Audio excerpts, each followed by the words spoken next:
Welcome to Penrose Learning, where we make understanding easy.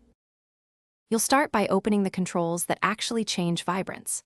First, confirm your GPU drivers are current. Outdated drivers can hide options.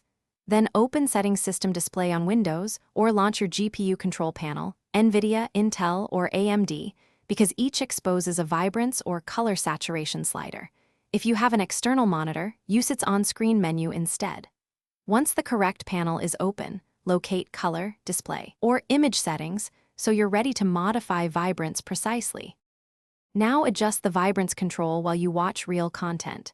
Move the Vibrance or Saturation slider in increments. Try 10% steps so you can judge impact without overshooting. Prefer Vibrance or Color Boost when available. It targets muted colors without clipping skin tones. Make sure to test with photos, videos, and a white/gray test image to assess clipping and hue shifts.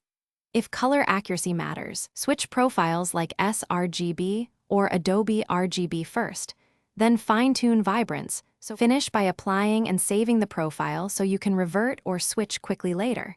You should validate in multiple apps and full-screen video to confirm results. If settings don't persist, log out, reboot, or use the GPU control panel's profile management to store changes. One key troubleshooting tip: if colors look wrong after adjustment, reset to the saved profile or reinstall your GPU drivers.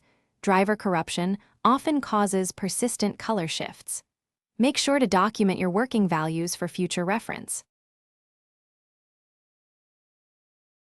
Thanks for watching. If this was helpful, leave a like and consider subscribing. See you next time.